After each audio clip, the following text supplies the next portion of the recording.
Welcome back. ಕಾಮಕಾಂಡದ ಸುಳಿಯಲ್ಲಿ ಸೂರಜ್ ರೇವಣ್ಣ ಅವರನ್ನ ವಶಕ್ಕೆ ಪಡೆದುಕೊಂಡಿದ್ದಂಥ ಸಿಐಡಿ ಈಗ ಸಿಐಡಿ ಕೋರ್ಟ್ಗೆ ಹಾಜರುಪಡಿಸಿತ್ತು ಮತ್ತೆ ಕಸ್ಟಡಿಗೆ ಕೇಳೋದಕ್ಕೆ ಅಂತ.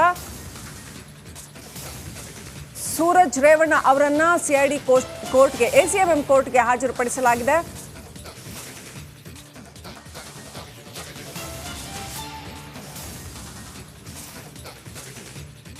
ಮೂರನೇ ತಾರೀಕುವರೆಗೂ ಕೂಡ ಸೂರಜ್ ರೇವಣ್ಣ ಅವರನ್ನ ಕಸ್ಟಡಿಗೆ ಕೊಡಲಾಗಿದೆ.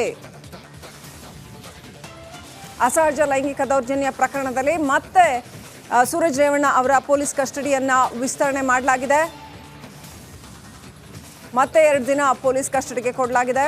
3ನೇ ತಾರೀಕುವರೆಗೂ ಕೂಡ ಅವರನ್ನ ಪೊಲೀಸ್ ಕಸ್ಟಡಿಗೆ ಕೊಡಲಾಗಿದೆ. ಇನ್ನೊಂದು ಸ್ವಲ್ಪ ವಿಚಾರಣೆ ಬಾಕಿ ಇದೆ ಅಂತ ಅನ್ಸುತ್ತೆ. ಇನ್ನೂ 2 ದಿನ ಕಸ್ಟಡಿ ಎಕ್ಸ್ಟೆಂಡ್ ಆಗಿದೆ. ಅಪ್ಡೇಟ್ ಪಡ್ಕೊಳ್ಳೋಣ. ಪ್ರತಿನಿಧಿ ಅಜಯ್ ಕನೆಕ್ಟ್ ಆಗಿದ್ದಾರೆ. ಅಜಯ್, ಇನ್ನೂ 2 ದಿನ ಪೊಲೀಸ್ ಕಸ್ಟಡಿಯನ್ನ ಎಕ್ಸ್ಟೆಂಡ್ ಮಾಡಲಾಗಿದೆ ಅನ್ನುವಂಥದ್ದು. 2 ದಿನ ಸಾಕಾಗತ್ತಾ ವಿಚಾರಣೆಗೆ? ಯಾಕೆ 2 ದಿನ ಮಾತ್ರ ಎಕ್ಸ್ಟೆಂಡ್ ಮಾಡಿದ್ದಾರೆ? ಏನಿದೆ ಇದ್ರ ಹಿಂದೆ?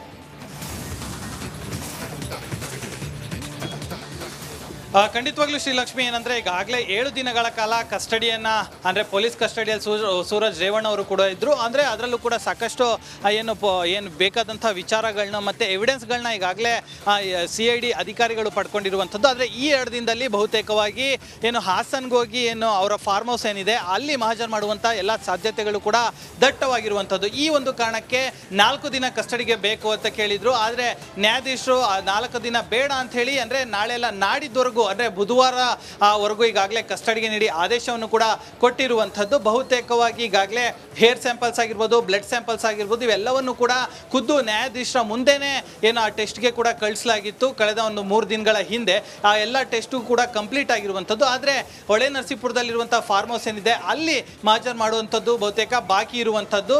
ಯಾಕಂದರೆ ಸಂತ್ರಸ್ತ ಹೇಳಿರುವಂಥ ಹೇಳಿಕೆ ಮೇರೆಗೆ ಅಲ್ಲೂ ಕೂಡ ಮಹಾಜರ್ ಪ್ರಕ್ರಿಯೆ ಮಾಡಲೇಬೇಕಾಗತ್ತೆ. ಯಾಕಂದರೆ ಅವೆಲ್ಲವೂ ಕೂಡ ಮುಂದೆ ಚಾರ್ಜ್ ಶೀಟಲ್ಲಿ ಕೂಡ ಮೆನ್ಷನ್ ಆಗಬೇಕಾಗತ್ತೆ. ಸೊ ಹೀಗಾಗಿ ಆ ಒಂದು ವಿಚಾರ ಬಾಕಿ ಇರುವಂತಹ ಹಿನ್ನೆಲೆಯಲ್ಲಿ ಇವತ್ತು ಕೂಡ ಮತ್ತೆ ಕಸ್ಟಡಿಗೆ ಕೇಳಿದರೆ ನ್ಯಾಯಾಧೀಶರು ಮೊದಲಿಗೆ ಬೇಡ ಅಂತ ಹೇಳಿದರೆ. ಆದರೆ SPP ಇಲ್ಲ, ನಮಗೆ ದಯವಿಟ್ಟು ಮತ್ತೊಂದು 2-3 ದಿನ ಬೇಕು, 4 ದಿನ ಬೇಕು ಅಂತ ಅವಕಾಶ ಮಾಡಿಕೊಡಿ ಅಂತ ಕೇಳ್ಕೊಂಡಿದ್ರು. ಈಗ ಆ ಜಡ್ಜು ಕೂಡ 3 ದಿನ ಅಂದರೆ ಇವತ್ತು, ನಾಳೆ ಮತ್ತು ನಾಡಿದ್ದು, ಇವತ್ತು ಹೊರತುಪಡಿಸಿದರೆ ಇನ್ನು 2 ದಿನ ಕಸ್ಟಡಿಗೆ ನೀಡಿ ಈಗಾಗಲೇ ಆದೇಶವನ್ನು ಕೊಟ್ಟಿರುವಂಥದ್ದು. ಇನ್ನು 2 ದಿನಗಳ ಕಾಲ ಪೊಲೀಸ್ ಕಸ್ಟಡಿಯಲ್ಲೇ ಸೂರಜ್ ರೇವಣ್ಣ ಅವರು ಕೂಡ ಇರಬೇಕಾಗುತ್ತೆ. ಮತ್ತು ಬಹುತೇಕವಾಗಿ ಮಹಾಜರ್ ಪ್ರಕ್ರಿಯೆಗೆ ತಗೊಂಡಿದ್ದಾರೆ ಅನ್ನೋ ಮಾಹಿತಿ ಕೂಡ ಲಭ್ಯವಾಗ್ತಿರುವಂಥದ್ದು. ಶ್ರೀಲಕ್ಷ್ಮಿ, ಅಜಯ್ ನೋಡಿ, ಇವಾಗ ಆ ಸಂತ್ರಸ್ತ ಅಂದರೆ 2ನೇ ದೂರುದಾರ ಮತ್ತೆ 1ನೇ ದೂರುದಾರ ಇವರೆಲ್ಲ ಎಲ್ಲಿದ್ದಾರೆ, ಏನು ಮಾಡ್ತಾ ಇದ್ದಾರೆ, ಇವ್ರನ್ನ ಹಿಡ್ಕೊಂಡು ಎಷ್ಟು ತನಿಖೆಯಲ್ಲಿ ಮುಂದುವರಿದ್ದಾರೆ ಅಂತ ಹೇಳಿದ?